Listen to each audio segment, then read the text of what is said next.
from other forces wanting to find out more.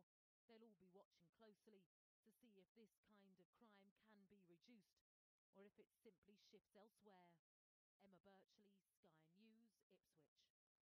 Joining us now is Georgia Foster, who studied the effects of alcohol in society and has written a book, The Drinkless Mind, The Truth Behind Overdrinking. Very good evening to you.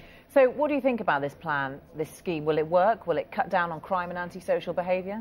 Well, I think the problem is there's a great advice to say, let's try and get the community to drink less.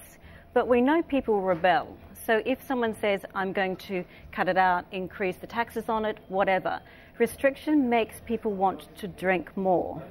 So they'll just find a bottle of vodka. They will replace that alcohol because the point is that when you restrict, people just want to find it somewhere else. It doesn't stop people. I guess the difference is a bottle of vodka costs a lot more than £1 for a kind of super strength cider, something like that, which is what they're targeting. Is that going to have any impact, the fact that they'll be less readily available? You think they'll just find the money to buy more expensive things? Exactly. I mean, the purpose behind it, I get what they're trying to do, but these people want to drink.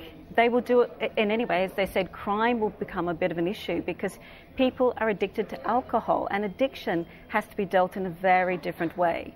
It's treating people like they're dumb. And I think that we need to understand that this sort of restriction will just make people go to another town or to get a community of cars together and drive somewhere and drink in another area. What about if there was a countrywide restriction? The laws were actually changed. For example, in Norway, you can only buy alcohol from certain shops at certain designated hours of the day. Do we actually need stricter controls on alcohol in this country? Well, prohibition didn't work, did it? Let's face it. And I think that that is the problem, is we're treating these people like children and that they have a real issue.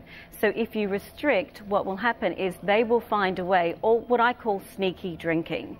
And sneaky drinking is when you find ways to do what you feel is naughty or you feel you're not allowed to do. That's what human nature is about. So you've looked at the root causes of alcohol abuse in this country, which seems to be much worse than on European mainland. For example, some estimates suggest that alcohol abuse in this country costs society £17 to £22 billion a year. What is behind this? I believe that drinking is the symptom, not the cause. People are drinking because they're bored, there's financial stress.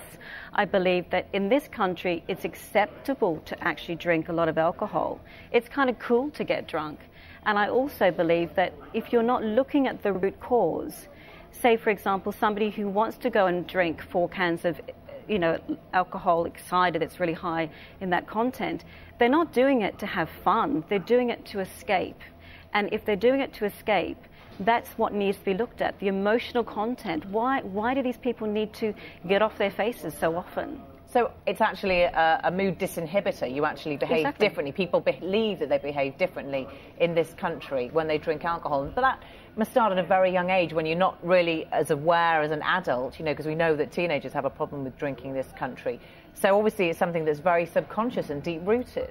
Well, it is subconscious, and that's what I treat. I believe that if you don't treat that particular aspect of it, I think a lot of people are socially shy, and that's fundamentally a big issue for people. And once people drink, they become more confident, they feel more sexy, they feel that they're more articulate or more funny and witty, and people get hooked into that aspect of the drinking. It could be anything. It doesn't have to be cider. It doesn't have to be beer. And that's why I'm concerned with the restriction, because psychologically it makes people then want to find other ways to get that fix. And then you have some serious concerns there. My program, which is called The Drinkless Mind, is exactly that. You've got to train the mind to use other resources to cope with life better rather than consuming alcohol. But how do we do that for society as a whole if we want to really change attitudes to drinking alcohol in this country? Well, I think we have to acknowledge as a society that we've let this run far too long with the school restriction mentality. And we have to understand that we're all individuals, and the purpose behind alcohol is driven by some unhappiness, some sense of not feeling good enough. And we do know that critical, analytical part of our mind, when we drink alcohol, goes away, such as you're silly or you're dumb or you're not funny enough.